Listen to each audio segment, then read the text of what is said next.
We first met with him yesterday afternoon after a little bit of a saga in terms of the police giving us access to him, and then we met with him again this morning. Well, we initially went to the location where he knew he was at, Santa Fe Police Department.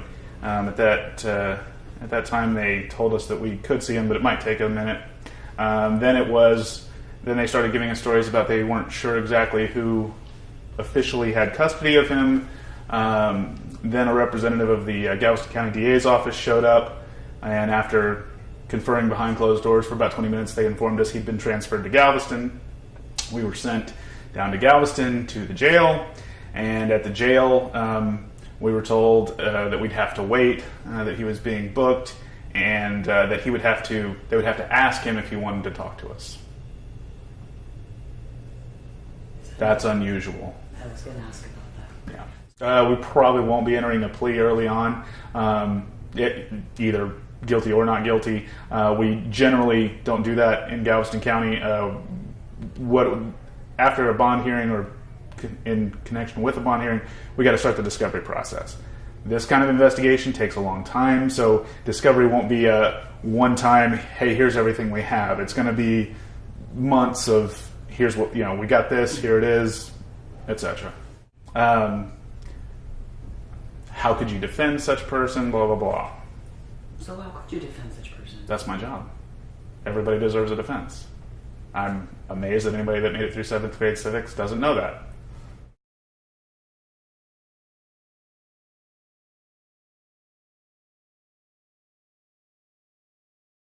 I want to be clear to the court and to the state. This office and this defendant is prepared today and every day thereafter to plead guilty to 34 consecutive life sentences.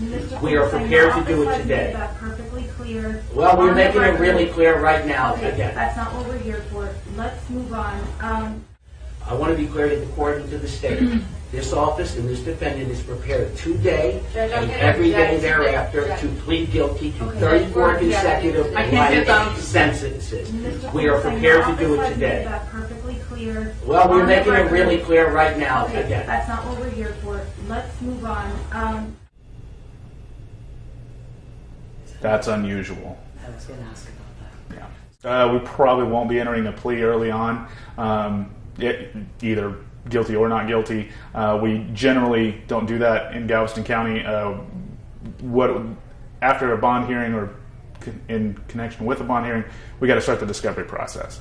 This kind of investigation takes a long time, so discovery won't be a one-time, hey, here's everything we have. It's going to be months of, here's what, we got this, here it is, etc. Okay, we are here for a calendar call and a status hearing regarding the discovery schedule.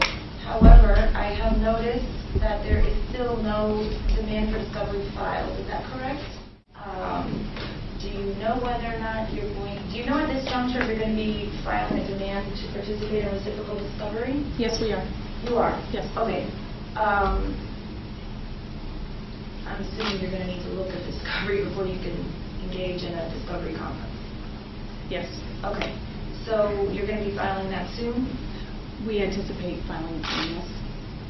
Okay. That's unusual. I was going to ask about that. Yeah. They have rights just the same as everybody else.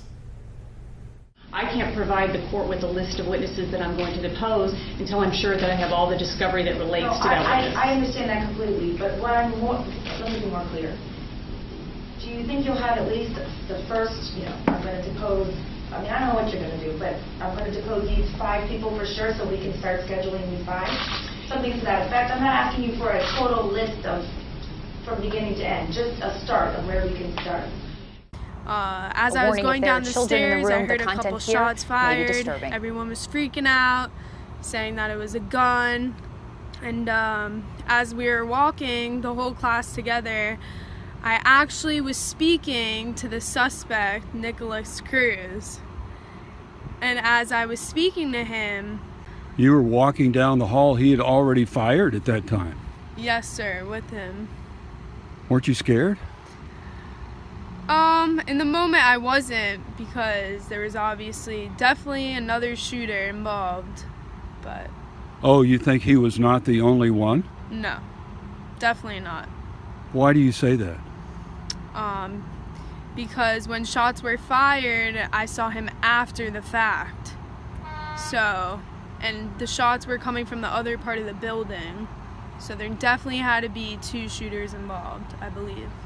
That's the first I've heard of that. That's unusual. I was going to ask about that. Yeah. They have rights just the same as everybody else. This report released by Broward County Schools Friday details what the school district got right and wrong about Nikolas Cruz prior to the shooting on Valentine's Day. Much of the independent report is blacked out, redacted. The reason, it's private information about Cruz, something his public defender fought to keep private and the courts agreed to. All of the, as far as I can tell, all of the defendant's specific educational records have been completely redacted. In fact, 27 pages worth of redactions. Judge Henning, as you know, has already reviewed the report and redacted those parts which allow her to protect Mr. Cruz's privacy rights under HIPAA and FERPA, and at the same time permit disclosure of what would otherwise be a public document. And the first one is that Judge Henning has made it very clear that her only duty was to redact out what she felt was a violation of the privacy statutes for medical treatment and for his educational purposes.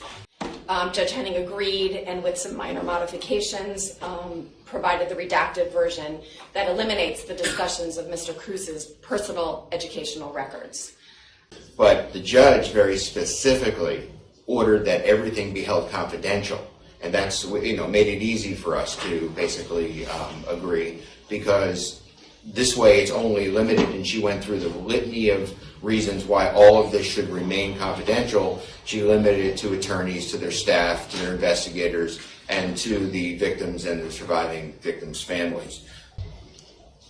So I do find that there's nothing in the redacted report which would pose any threat to the administration of justice or the defendant's right to a fair trial based on the redacted report in its current form.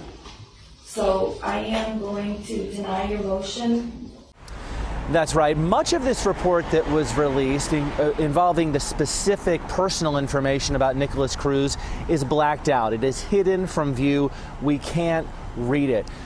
Yeah, Rick, this is the document in question here, and if you look in, you'll see some very redacted pages here. But if you go online and look at the digital version of this, all this black text disappears. In fact, this is exactly what the court ordered not to happen. Just copy the document, paste it, and voila. Uncovered every single detail of the lengthy report, shining a light on Nikolas Cruz's history as a student. It says Cruz showed bizarre behavior, identifying himself as an animal, and impulsive, with no sense of boundaries. But things quickly went south, socially and emotionally, failing 4 classes and earning D's in 2 others, describing his overall time with the school system as having a few ups and downs, but mostly positive. Spending most of his school years under special needs care, he entered Stoneman Douglas High School after showing progress, but things eventually went south. In one instance, he reportedly struggled with suicidal thoughts, drank gasoline to try to hurt himself, and would also cut himself. The report also documents his desire to be armed, asking his mother to help him get a Florida ID to buy a firearm. His mother didn't think it was cause for concern. Cruz raised enough alarm at the school he was banned from wearing a backpack. According to the report, school officials recommended he go back to a special needs school, his grades failing. What they had blacked out in the report was his school history, a lot of his mental health issues. Sun Sentinel managing editor Dana Banker found the report significant, but it lacked details. Hey, did you know you can actually see what's in that report? Just copy the document, paste it, and voila. The Sun Sentinel published the redacted details. That's unusual. I was going to ask about that. Yeah. They have rights just the same as everybody else. The school board's verified petition to invoke contempt proceedings against the Sun Sentinel and reporters Pollack, McMahon, and Brittany Wallman. Are those 2 individuals present today? Is there a reason why they're not here? We didn't think they were ordered to be here. Well, certainly I'm going to be discussing the possibility of holding them in contempt. I would think that they would like to be present. Okay. As counsel for the school board, myself and Mr. Pettis and the general counsel, Barbara Myrick, thought it was appropriate and that we had an obligation to let both you and Judge Henning know that this information had been disseminated to the public in violation of your orders. Number one, it's not the district's information that's been released. It was the information that was pertinent to Mr. Cruz and his educational privacy rights. Relatedly, generally contempt proceedings are within the discretion of the court, and most often the cases are pursued if it's necessary by the Attorney General's office. So that was never our intent, to stand here and prosecute and pursue contempt proceedings against the Sun Sentinel or either of these reporters. We did, however, want to put you and Judge Henning on notice that we thought that their actions had violated the court order. When you say available on the school board website, you're saying that because they publish it in a PDF format, which could then be manipulated, cut and pasted into another program, and then unredacted, that's what you would consider to be made available by the school board?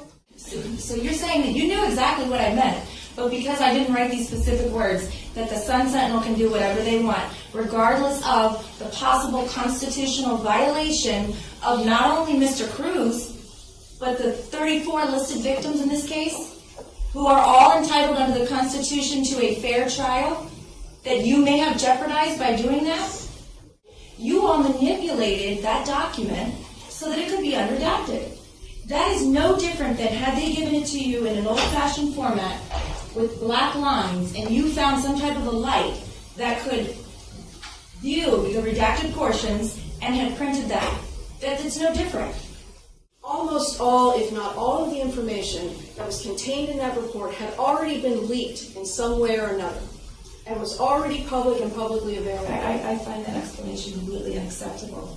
You acted in bad faith, and ma'am, you came into this court, and you are always very professional, you're very respectful, and you gave this court the impression that everybody was on the same page as to what should and should not be disclosed. So then for you to turn around, and if you're the lawyer that the Sun Sentinel is saying that they met with before they published it, that told them go ahead and publish it, I find that to be an ethical violation on your part under the Florida bar.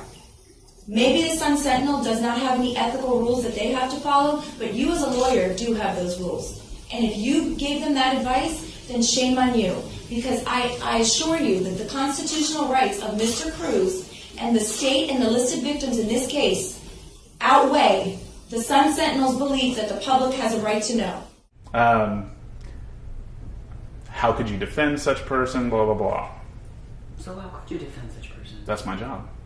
Everybody deserves a defense. I'm amazed that anybody that made it through 7th grade civics doesn't know that.